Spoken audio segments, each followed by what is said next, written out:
आज के YouTube channel अनुशीलन के तत्वावधान में हम सभी श्रोताओं का स्वागत करते हैं।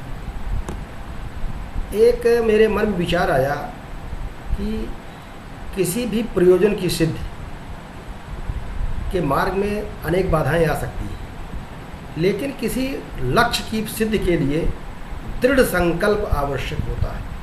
हमारा देश, हमारा सनातन धर्म दृढ़ संकल्पों वाला रहा है। दृढ़ संकल्प का कोई विकल्प नहीं होता है। एक संस्कृत की सूक्ति है, क्रिया सिद्धि सत्वे भूति महताम नोपकरणे।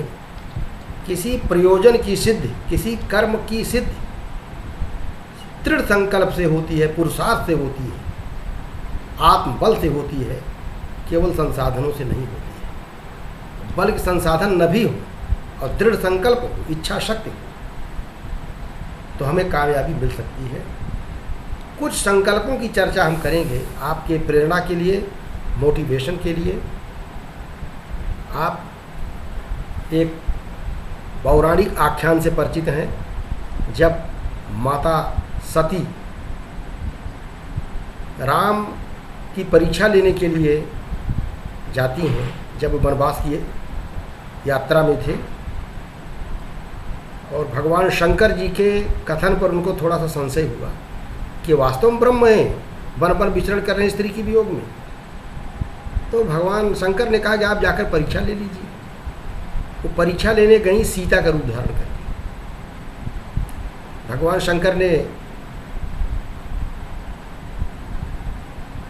आप जानते हैं कि राम को अपना इष्ट देव माना था और सीता को माता के रूप में माना था। ये सीता का रूप धारण करके गई तो राम ने इनसे कहा, माता जी कैसे, शिव जी कहाँ। इस पर इनको लगा कि ये तो हमने जो परीक्षा लिया इसमें फेल हो गई। शंकर जी से महारानी सती ने ये बताया नहीं कि हम सीता का भेष धारण करके गए थे, और शंकर जी ने अपने अंतर्ध्यान से, अपनी इंट्यूशन से, अपनी अंतःचक्षु से देख लिया और तब संकल्प लिया कि चूँकि राम भक्त थे वो और सीता राम की धर्म पत्नी थी, लक्ष्मी के रूप थी, तो सीता का रूप धारण करने पर शंकर जी को अच्छा नहीं लगा और उन्होंने संकल्प लिया, शिव संकल्प कीन मन माही यही तन सती भेंट अपना। सती का परित्याग कर दिया और दृढ़ संकल्प लिया। फिर सती को दुख भी हुआ, सारी बातें हुई, लेकिन शंकर जी ने कोई समझौता नहीं किया, कोई विकल्प रखा ही नहीं, तो परित्याग कर दिया। आप उस कथा में हम बहुत दूर तक विस्तार से नहीं जाना चाहेंगे। फिर वो पार्वती के रूप में हिमाचल के यहाँ जन्म लिया और नारद जी ने कहा कि इनके पति ऐसे ऐसे होंगे, तो हुआ कि शंकर जी में ही ये गुण है। 7 ऋषियों ने उनकी परीक्षा लिया, सप्तर्षि, और पार्वती जी से कहा, वो शंकर जी के लिए अपने पति के रूप में तपस्या कर रही थी, तो उनसे कहा कि कहाँ बैरागी सन्यासी भूत प्रेत की सेना लिए हुए घूमने वाले लोगों के साथ कैसे आप रह पाएंगी राजकुमारी। भगवान विष्णु को देखिए, उनके लिए तपस्या करिए।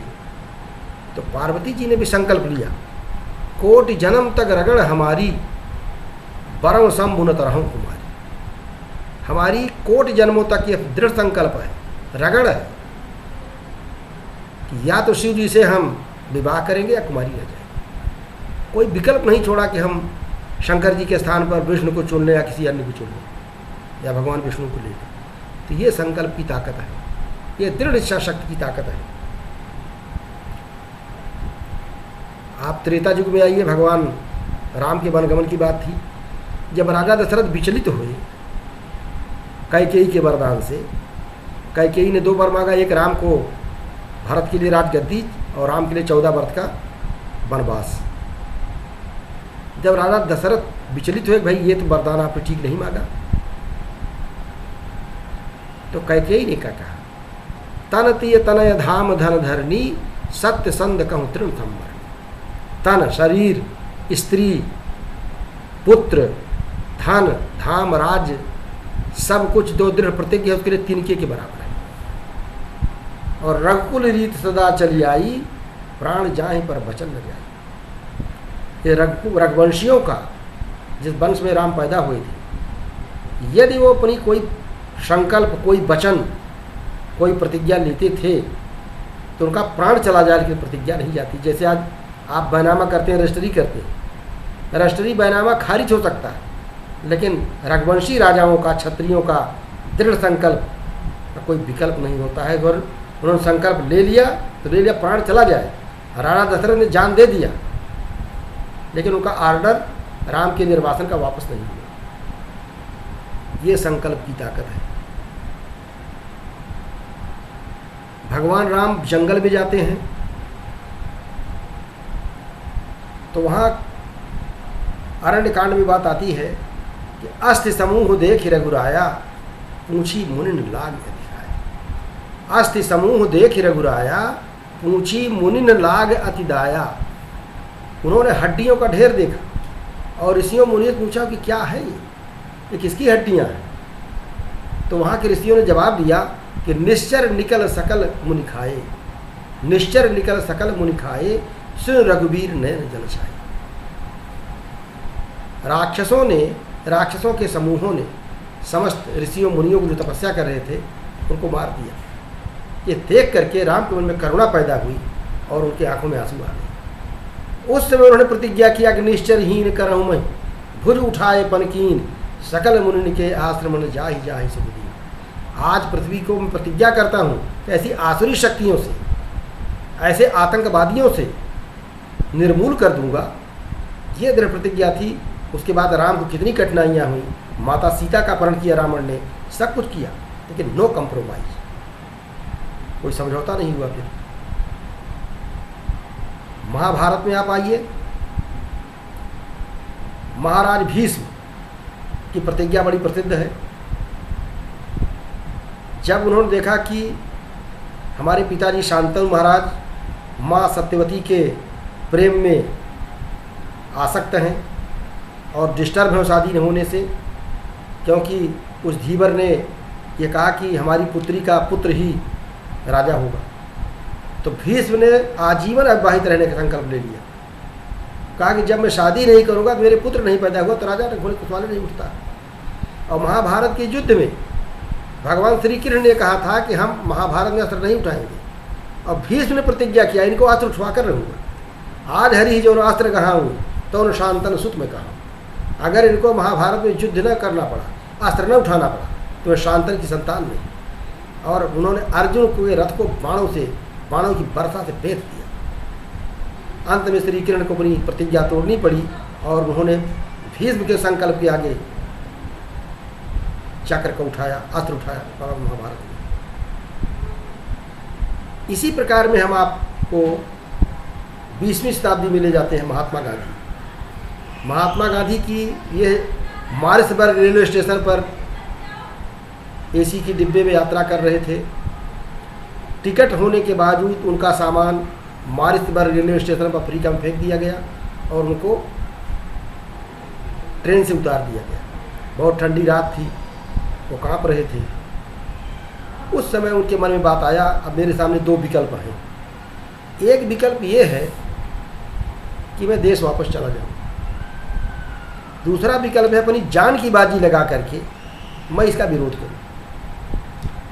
उन्होंने ये लिखा है कि वहीं से अहिंसा का बीज, अहिंसा देवी का साक्षात्कार मुझे उसी यात्रा में हुआ और मैंने निर्णय लिया कि अब मैं जिंदा रहते हुए इसका अपार्थीड का जो रेशियल डिस्क्रिमिनेशन है, भेदभाव है नस्ल पर आधारित, वाइट और ब्लैक का, इसका मैं विरोध करूंगा।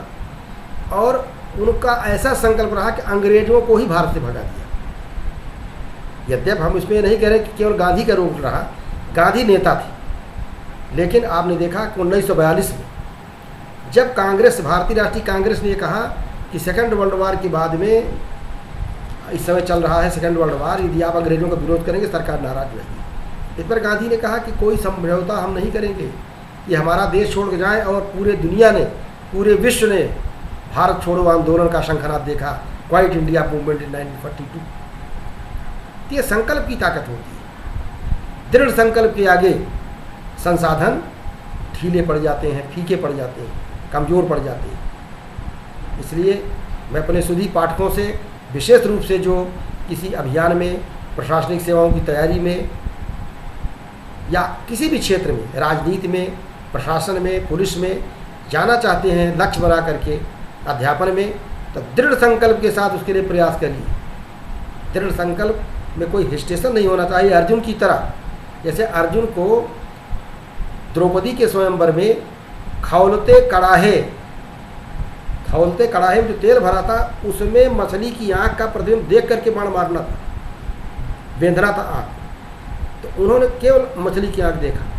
इस प्रकार का कंसंट्रेशन हो करके दृढ़ संकल्प के साथ हम अपने सुधी श्रोताओं से अनुरोध करते हैं, जिस क्षेत्र में आप लगे हुए हैं, यदि आप प्रयास करेंगे, संशय नहीं मन में पालेंगे, अपने मार्ग से विचलित नहीं होंगे, तो निश्चित रूप से सफलता मिलेगी।